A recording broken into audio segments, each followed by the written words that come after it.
Arnold Schwarzenegger's largest career payday came from the absolutely last movie you'd ever guess. But before we get started, make sure to hit the like button, also subscribe to my channel. Arnold Schwarzenegger is arguably the biggest movie star of all time. Terminator, Predator, Commando, Total Recall, True Lies, The Expendables 1, 2, and 3. His hit list goes on and on. In the late 80s and 90s, Arnold was a blockbuster movie machine, pumping out hit after hit. Arnold was also one of the first actors in Hollywood to earn truly massive paychecks. After being paid just $12,000 to star in 1969's Hercules in New York, Arnold eventually became the king of the $20, $40 million single-movie paycheck. To date, Arnold's movies have grossed more than $4 billion at the worldwide box office, and he has earned hundreds of millions of dollars through upfront salaries and back-end profit participation. Real estate millionaire. After winning the Mr. Universe competition 3 years in a row, 4 if you count his 1 year as an amateur, Arnold packed up his belongings and moved from the tiny town of Thal, Austria to Los Angeles, California. The year was 1970.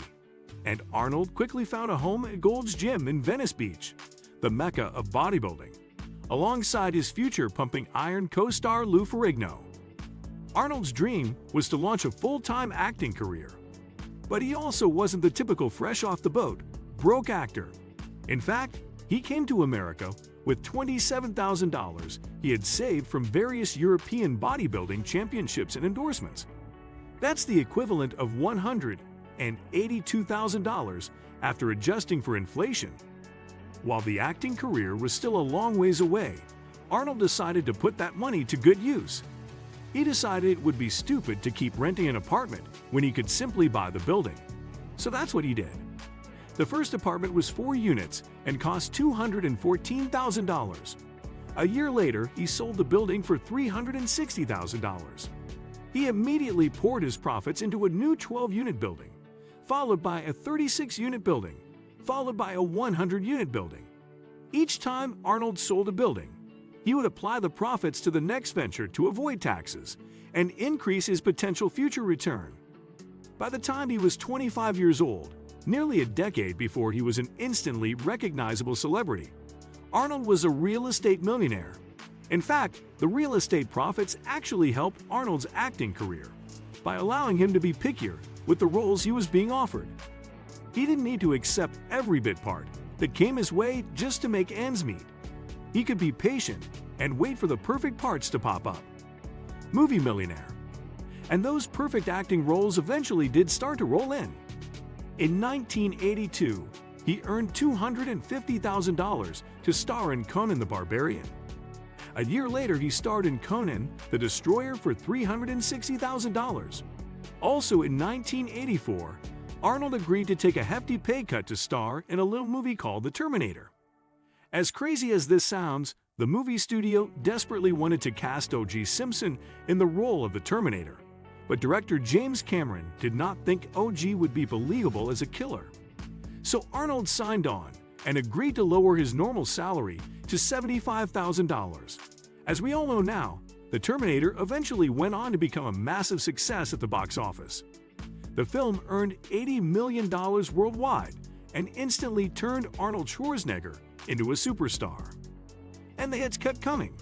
Arnold earned $2 million for 1985's Commando, $3.5 million for 1987's Predator, and $8 million for 1988's Red Heat. By the late 90s and early 2000s, Arnold was a bona fide superstar who demanded $25 million per movie. In 2003, he earned $30 million to appear in Terminator 3, Rise of the Machines. When you do the math, Arnold earned a record-breaking $4,000 per second of screen time in T3, a record that stands to this day. But out of all these massive paydays, the biggest of them all came down to a chance meeting at a ski resort in Aspen, and one very wise business decision. Biggest career payday.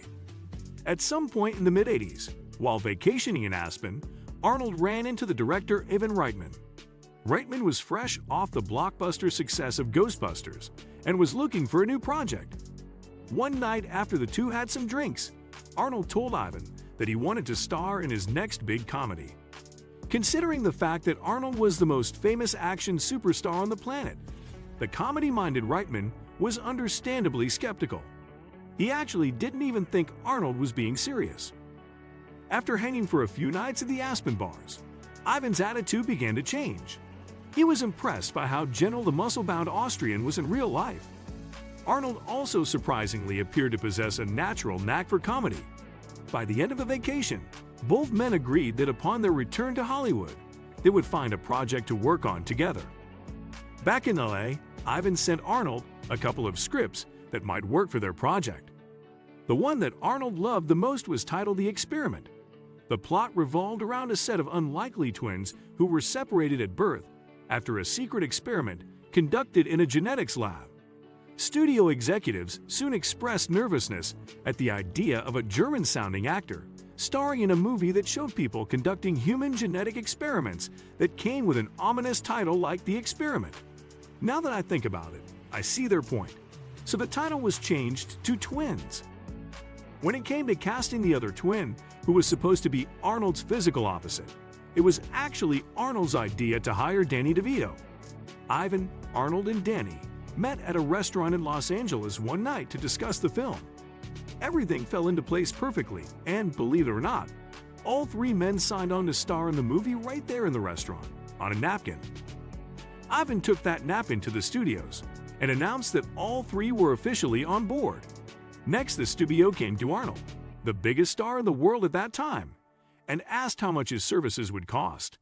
They were probably bracing themselves for $10 or maybe $15 million. Arnold's response? Nothing. Instead, he requested to be paid solely in back-end points. He also suggested that Ivan and Danny take no upfront salary and instead be paid solely in points. In a recent episode of Chris Hardwick's Nerdist podcast, Arnold reflected on his thinking with the twins deal. Just give me back-end. Let me, Danny, Ivan, and me owe woman 45% of the movie as a package. Never take $1 up front. It seems obvious in retrospect, but this concept was revolutionary at the time. The studio jumped at the opportunity because by not paying the three largest paychecks, it enabled them to make the entire movie for less than $18 million, which was pennies at the time for a major blockbuster. As you probably guessed by now, this turned out to be a brilliant financial decision. Twins was a smash hit around the world, eventually earning $260 million at theaters alone. Again, in Arnold's own words, "I felt, why would someone have to pay when they didn't know for sure if the movie was going to work out?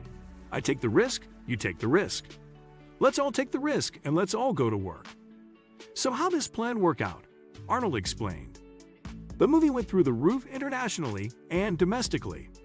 I think we all made more money on that movie than on anything we've ever done, even though I had salaries of $30 million on some movies.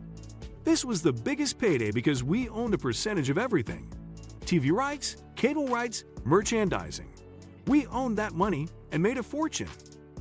Assuming Arnold and Danny and Ivan each made $40 million from the movie in 1988, after adjusting for inflation that's equal to earning $100 million in today's dollars.